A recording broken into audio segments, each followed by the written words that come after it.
Bonjour à tous. Je fais cette vidéo dans la foulée du financement participatif de ARIA, des campagnes du Tribunal des Dragons, de la Cité du Savoir et du Continent du Phénix, qui a été lancé hier soir et qui ont rencontré un franc succès, puisqu'en une soirée, on a levé 150 000 euros, ce qui est le record historique de la plateforme Ulule pour du jeu de rôle. Donc, je voudrais commencer par adresser mes remerciements à la communauté pour ce témoignage de confiance dont nous ferons tout pour nous montrer dignes.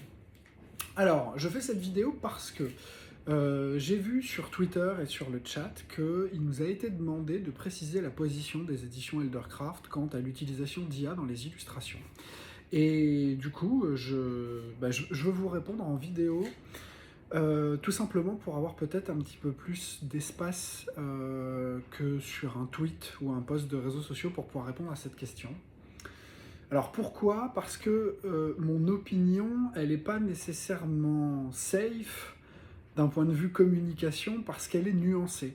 Or, je crains que le seul moyen d'être parfaitement safe sur cette question, c'est d'être radical. C'est-à-dire de dire radicalement ah bah les IA, brûlons-les, ne l'utilisons pas. Et c'est pas exactement ça, moi, ma position. Elle est un petit peu plus nuancée. Je pense que ma position, en tout cas j'en ai le sentiment, elle rejoint celle d'Alexandre Astier. Vous savez, je ne sais pas si vous avez eu l'occasion de voir ça, mais quand il est passé dans Hot Ones, d'ailleurs où il a eu l'occasion de confesser son amour pour le jeu de rôle et de dire que pour lui c'était le meilleur des jeux, on a ça en commun aussi. Alors c'est toujours dur de synthétiser la parole d'un autre, mais j'ai le sentiment que ce qu'il a voulu exprimer, c'est que de son point de vue, dans l'art, l'émotion, elle vient de l'implication humaine. Si pas d'implication humaine, pas d'émotion, pas d'intérêt. Et je suis assez en affinité avec ce point de vue-là. Alors, c'est ma sensibilité. D'un point de vue un petit peu plus économique, on pourrait considérer que ce qui confère de la valeur à une chose, c'est l'indice de sa disponibilité. Par exemple, vous prenez du sable, disponible à foison, ça n'a pas de valeur. Les pierres précieuses, elles ont une valeur parce qu'elles sont rares. Donc dans le cadre de l'IA et d'images qui peuvent être promptées par des IA, j'ai exactement le même ressenti. J'arrive pas à m'émouvoir ou à accorder de la valeur à une illustration qui provient d'un prompt ou d'une intelligence artificielle. Donc, je peux vous affirmer quelque chose, c'est que Eldercraft ne publiera et n'éditera jamais d'illustration qui provient d'une intelligence artificielle ou d'un prompt.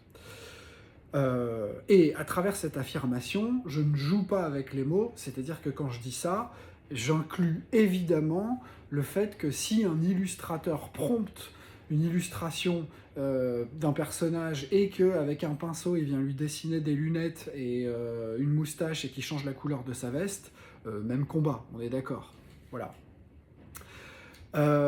Néanmoins, je n'exclus pas radicalement l'intervention de l'IA dans le processus de création. Et c'est peut-être là que je vais perdre des amis, parce que le manque de radicalité va peut-être amener des divergences. Alors sachez que je commence par vous dire que je respecte toutes les opinions, mais moi je fais des cas particuliers. Alors je vais vous en donner quelques-uns, puisque ce qui m'est demandé c'est la transparence. Je vais être méga transparent et je vais détailler ça. Je vais vous donner un exemple d'utilisation d'IA auquel j'ai eu recours cette année. Cette année, il y a un illustrateur qui m'a livré une illustration. Je la reçois, je la regarde, je fais écoute, mec, magnifique, c'est parfait, on est dedans. Merci, à plus. Et puis l'illustration, je la mets de côté jusqu'au moment où on va s'attaquer à la maquette des ouvrages. Et donc là, on ressort toutes les illustrations, on les positionne dans la maquette, on fait une alpha. Et à ce moment-là, je m'aperçois qu'il a oublié les bords perdus. Alors, les bords perdus, c'est quoi? C'est en fait, dans une illustration, on veut toujours avoir un petit peu de matière comme ça sur les côtés, parce que sinon, quand on imprime et que l'imprimeur il cut un peu trop serré, il y a du blanc, c'est dégueulasse, on n'aime pas ça, donc on a une marge de sécurité, si vous voulez. Et cette marge de sécurité, il l'avait oubliée. Alors là, de deux choses l'une. Soit je l'appelle, cette illustration, il l'a livrée il y a 6 mois. Moi, non. Je dis, ouais, salut, ça va? Tu te souviens de ton illustration? Ah ouais, bon, en fait, super, mais je suis désolé, je viens de m'apercevoir qu'il manque les bords perdus. Tu pourrais Ah bah ouais, mais je l'ai paumé, je l'ai compressé, je l'ai archivé. Ah, mais je suis plus dedans. Ah d'accord, attends, je vais la retrouver. Bon, solution 1, on l'emmerde. Pour ça, solution 2, on donne l'ILU à une IA et on lui dit, est-ce que tu peux me générer la marge des bords perdus, de la matière, en gros, euh, qui sera, si l'imprimeur fait bien son taf, qui sera même pas imprimé en fait. Donc, ouais, utiliser de l'IA dans ce genre de cas, ça ne me pose pas problème. Autre situation qui ne me pose pas problème. Quand on commande une illustration à un illustrateur, on lui fait un brief. Et donc, ce brief détaillé comprend plein de choses. Il y a un niveau de détail qui peut varier, mais on peut être amené à lui dire voilà, je voudrais un personnage en cape qui s'affronte de cap et d'épée avec un autre personnage. Je veux que la scène elle se passe sur les quais de la Râpée à Paris. Je veux que la teinte de couleur elle soit majoritairement grise ou verdâtre, que ça évoque la pierre. Je veux un vert émeraude pour la couleur de la scène qui coule derrière. Je veux un éclairage grisâtre, lumineux. Je veux de la pluie, je veux tel angle de caméra. Enfin voilà, on peut aller très loin dans les détails de ce qu'on voudrait pour une illustration. Et ça, c'est un échange avec l'illustrateur qui, lui, va faire des propositions, etc. Au moment où on a réuni tout un tas d'éléments comme ça, l'illustrateur va souvent se fabriquer un mood board, c'est-à-dire un espèce de tableau de bord numérique, virtuel, dans lequel il va punaiser tout un tas de références. Il va punaiser des photos, des images, il va également mettre un panel de couleurs pour pouvoir régler son illustration. Et quand il va dessiner, il va avoir dans son tableau de bord autour de lui tout ça pour s'en inspirer. Et donc, évidemment, dans le processus de création, il s'inspire de ce qu'il veut. Donc, il va dans Google, il tape des images, il les prend, sans se soucier de est-ce que c'est libre de droit ou pas. Il prend des photos qui ont été prises par un photographe, une notion de propriété intellectuelle normalement, mais tout ça, c'est dans le cadre d'un processus d'inspiration qui n'est jamais crédité. Et alors à ce moment-là, moi, le fait que, donc on est dans le cadre d'un brainstorming de création, le fait qu'un illustrateur prompte pour avoir des itérations sur un concept ne me pose aucun problème non plus. C'est-à-dire que je ne vois pas la différence entre s'inspirer de photos qui existent ou de demander à une IA, comme un outil, de générer des photos, de travailler, de faire 50 itérations différentes sur des variations d'angle, de lumière, d'éclairage, encore une fois pour s'en inspirer. Aucun problème. Autre utilisation possible, quand vous voyez une photo qui est très très belle, et que vous dites « Oh là, ce dragon est magnifique, il est photoréaliste », souvent, vous le trouvez photoréaliste, pourquoi? Eh bien parce que l'illustrateur qui l'a fait, ses écailles, son armure, il ne les a pas dessinées à la main, pixel par pixel, il est allé emprunter des textures préexistantes. Et les textures préexistantes, c'est quoi? C'est dans une base de données. Il va chercher une texture, il l'importe dans son dessin et évidemment il la travaille pour la fusionner à son dragon et à son personnage. Mais la texture, c'est un élément extérieur qu'il a importé. Alors d'où il vient? La plupart du temps, il vient de bases de données que s'est constitué l'illustrateur, il peut venir aussi de photos qu'il est allé emprunter par-ci, par-là. Et là encore, si l'illustrateur il va emprunter des textures qui sont générées par de l'intelligence artificielle, et bien là non plus, c'est pas quelque chose qui me semble problématique. Encore une fois, je vous renvoie à ce que j'ai énoncé comme étant ma sensibilité. Et ma sensibilité, c'est quoi? C'est que pour moi, ce qui va créer l'émotion dans une œuvre d'art, c'est l'implication humaine. Donc ça veut dire que ça doit être la digestion d'un humain. Et si parmi les ingrédients de cette digestion, il y a des aliments qui proviennent de l'intelligence artificielle, ça ne me pose pas de problème en fait. Parce que pour moi, c'est pas ça qui compte. Voilà. Et je vais vous donner un dernier exemple. Et là on peut même se situer avant l'IA, puisque bien avant l'IA, il y a une technique que les illustrateurs utilisent, qui est connue, qui s'appelle le photobashing. Alors ça consiste en quoi? Bien, imaginez qu'un illustrateur doive reconstituer un paysage de sa composition, et que là encore, il va vouloir s'inspirer de choses existantes, préexistantes. comme on le ferait avec un puzzle. Il va aller chercher ici et là des éléments qui proviennent de diverses sources d'inspiration, très souvent des photographies, puisqu'on parle de photobashing. Donc imaginons qu'il compose, il prend une photo d'un lac ici, il propose une photo d'un arbre qui vient d'ailleurs, d'un champ, il ramène une cathédrale, il ramène une place, un monument. Voilà, il fait un espèce de patchwork comme ça, et ce patchwork-là va lui servir de charpente, en fait. Mais évidemment, clarifions les choses, on n'est pas en train de parler de faire du coloriage par-dessus pour se réapproprier la chose. On est plutôt en train d'imaginer que ça va servir de charpente, d'architecture, pour qu'il puisse par-dessus réaliser sa propre composition, mais avec cette base-là. Et là encore, que des éléments sur lesquels on fait du photobashing soit proviennent d'images réelles ou de prompts, n'est pas là encore quelque chose qui, pour moi, vient complètement nuire et détruire l'intention artistique, parce que ça reste fait par un auteur. Donc voilà, j'ai pris un petit peu de temps pour parler de tout ça, mais c'est parce que si c'est ce qui m'est demandé, c'est la transparence. La transparence, c'est forcément aller dans les détails.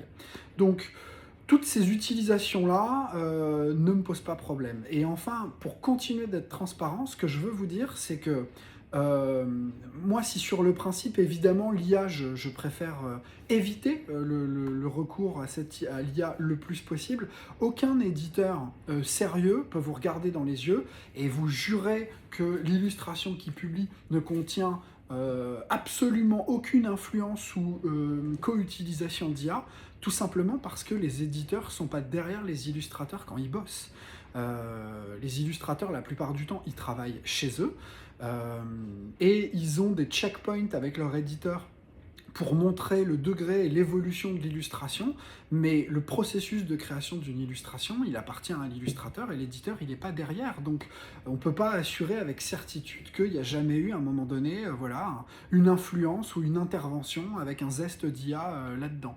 Donc c'est pour ça que jusque-là, j'avais choisi de ne pas, si vous voulez, complètement ultra fliquer les illustrateurs avec qui on travaille, et tout simplement réaliser par moi-même dans le rapport qu'on a à l'œuvre, c'est-à-dire entre le moment où on fait un brief qui est très précis et la manière dont je vois évoluer l'illustration, les allers-retours avec l'illustrateur et le travail, bien me rendre compte que ce qui nous est présenté, c'est tout simplement le fruit de son travail, qui est lui-même le fruit d'un échange entre les consignes de l'éditeur et l'apport que va avoir l'artiste avec sa vision artistique aussi.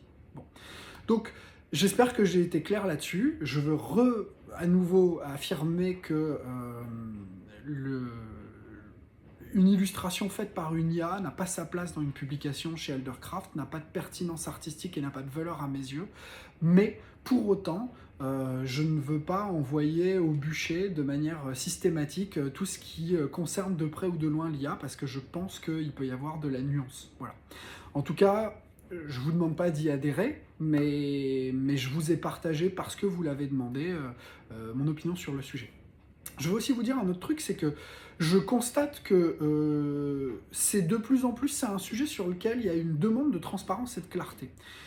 Et puisque ça est en train d'émerger, eh bien, Anne Paris, qui est une éditrice qui remplace Clémence Boyer chez nous, qui vient d'arriver, m'a suggéré une idée que je trouve excellente. Et cette idée, c'est quoi? C'est d'établir avec les illustrateurs avec qui on travaille une charte qui va normer et fixer, entre guillemets, les contours et les limites du recours qu'il peut y avoir à l'IA dans une illustration. Et ça, je pense que c'est quelque chose qu'on va faire tout simplement parce que ça va dans le sens de la transparence qui est demandée. Et que du coup, aujourd'hui, comme je vous l'explique, je ne peux pas offrir parce que je ne suis pas derrière les illustrateurs quand ils travaillent. Mais par contre, demain, ce que je peux faire, c'est quand je contractualise avec un illustrateur, je peux lui expliquer quelles sont les limites de ce qui nous paraît moral, éthique, acceptable ou pas, et demander le respect de cette charte-là. Donc je pense qu'on va mettre ça en place. Je voudrais enfin terminer par apporter une précision qui me tient à cœur, et cette précision, c'est la suivante, c'est que Jocelyn Grange. Donc Jocelyn Grange qui est un illustrateur émérite et qui est un graphiste émérite également, qui est devenu meilleur ouvrier de France. Donc c'est un concours très exigeant à préparer. C'est les meilleurs ouvriers de France, c'est l'élite française, hein, ni plus ni moins, de la profession.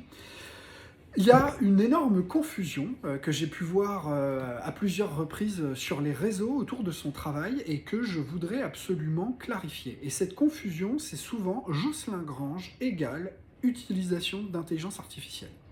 Déjà, ce qu'il faut chercher à comprendre, c'est d'où provient cette confusion. Et je vais vous l'expliquer. Cette confusion, elle provient du fait que dans la saison 9 de l'émission Game of Roll sur la chaîne de MV et hostée par Fibre Tigre, il y a eu pour la saison 9 une expérience qui a été faite. Et cette expérience était, dans le cadre de jeux de rôle de science-fiction, d'utiliser de l'intelligence artificielle pour pouvoir générer des décors en temps réel. Je vous invite à regarder cette émission parce que on n'est plus dans le jeu de rôle, on est dans le théâtre en fait, on est dans la prestation scénique, on est dans la performance live. Il n'y a pas d'écran, il n'y a même pas de table, les joueurs sont quasiment des acteurs et plus des joueurs, parce qu'ils incarnent physiquement les personnages, ils sont dans des costumes, ils sont sur un plateau, et dans le fond de ce plateau, derrière, il y a un écran géant qui projette des décors, et les décors dans lesquels ils jouent ces scènes-là. Alors en fait, Fibre Tigre, c'est un passionné de jeux de rôle bien sûr, mais si vous suivez son travail, vous pouvez constater que c'est aussi, surtout quelqu'un qui aime chercher la frontière ténue entre le jeu de rôle et le spectacle vivant. C'est un MJ qui masterise sans écran déjà, il n'y en a pas beaucoup. Et ce qui perd en mystère et en efficience, parce que les écrans c'est aussi le fait d'avoir des notes, etc., ils veulent gagner en immédiateté, en réponse rapide et en échange avec ses joueurs, en fluidité. Il retire aussi la table dans certaines émissions de jeux de rôle, où là, on se retrouve quasiment à cheval avec du GN. Il amène des performeurs, c'est-à-dire qu'il a souhaité, dans l'émission Game of Roll, inviter des musiciens, comme Alba, qui venait composer sur le plateau des musiques, ou comme JB Pianiste, qui vient improviser des fonds sonores qui vont avec l'émission et ce qui est en train de se passer dans les situations. Donc en fait, il tend vers le spectacle vivant et la performance live. Et j'en veux pour preuve que la dernière saison de Game of Roll, la saison 9 aujourd'hui, elle se joue en théâtre. Et elle propose un twist qui est incroyable, c'est qu'il fait une pièce dans une partie de jeu de rôle dans une ville, et il propose aux 500 personnes qui font partie du public d'incarner l'un des habitants de cette ville. Et quand vous allez voir une pièce de théâtre de Game of Roll aujourd'hui, saison 9, quand vous entrez dans la salle de théâtre, on vous remet une fiche de personnage, elle est unique, et tout le monde joue un personnage. C'est-à-dire que moi, je viens en spectateur, sur ma fiche, il est écrit que je suis boulanger, et pendant la partie de jeu de rôle qui est en live, à tout moment, si les héros décident de rentrer dans une boulangerie, Fibre Tigre peut appeler le PNJ boulanger, et de PNJ on passe à PJ et je monte sur scène et je joue le rôle. Donc vous voyez qu'il est dans un rapport artistique et avec une petite obsession vers la performance live et le spectacle vivant. Et ce qu'a fait Jocelyn, ça s'inscrit pleinement dans ce processus-là, un processus de performance live, absolument pas d'édition. Le concours de l'intelligence artificielle pour ce spectacle live où on devait générer des décors en temps réel ne pouvait pas être assuré par des illustrateurs. Même si on embauche 60 illustrateurs pour générer 60 illustrations live dans une soirée, c'est quasiment impossible à faire. Et ça n'a pas de sens, en fait. Et l'idée, c'était de pouvoir avoir une expérience, voilà. C'était une parenthèse, et d'ailleurs, il y a eu une communication de Game of Roll qui dit « Ok, nous, on est là pour proposer des choses, vous les recevez plus ou moins bien avec votre sensibilité, on a voulu faire un essai sur l'IA, on l'a fait, maintenant on arrête. » Et fin de ce chapitre-là. Mais moi, à titre personnel, je suis très content que ça existait parce que je trouve que c'est, artistiquement parlant, une performance qui est globalement intéressante et pertinente, et qui cadre bien en plus avec le thème de l'ASF. Mais bref, c'est mon avis, et je l'impose à personne. En revanche, ce qui s'impose là comme une vérité, parce que c'est pas une opinion et c'est un fait, c'est que c'est là le seul recours que Jocelyn a eu avec l'IA, et qu'il ne faut pas confondre performance live et publication. Et quand Jocelyn il fait des illustrations pour Eldercraft, dans ces illustrations, il n'y a pas une once d'IA. Il n'y en a pas. Parce que pour le coup, là, j'en ai parlé avec lui et je lui ai demandé la transparence la plus. La transparence, tout court. Et il m'a dit voilà, Sébastien, je ne travaille pas comme ça. Donc pour la publication, pour les illustrations qu'il a fait pour Eldercraft, ben, il n'y a absolument pas d'IA dedans, garantie sans IA. Voilà. C'était une petite parenthèse, mais je voulais profiter de ce qui m'a été demandé, c'est-à-dire de vous raconter, de clarifier le point de vue de l'Eldercraft sur l'IA. Ben voilà, c'est fait. Donc, écoutez, je pense qu'accorder 20 minutes au sujet, j'aurais pas pu le faire sur les réseaux sociaux. Si vous êtes allé jusqu'au bout, ben, je vous remercie de votre patience. Si jamais nos sensibilités et ne s'alignent pas, j'en suis désolé, mais continuons de parler, plutôt qu'engageons une discussion plutôt qu'un combat. J'ai conscience, et on me l'a beaucoup dit, que j'ai beaucoup plus à perdre qu'à gagner avec cette vidéo, parce que, encore une fois, les points de vue nuancés qui s'expriment en 20 minutes, eh bien, ils ne remportent pas la même adhésion qu'un point de vue radical qui consiste à dire tout simplement brûlez-les tous, les IA, on ne veut pas en entendre parler. Bon, bah là c'est plus nuancé, mais je vous remercie de m'avoir écouté jusqu'au bout si ça vous intéressait. Et je vous souhaite une très bonne journée. Merci, au revoir.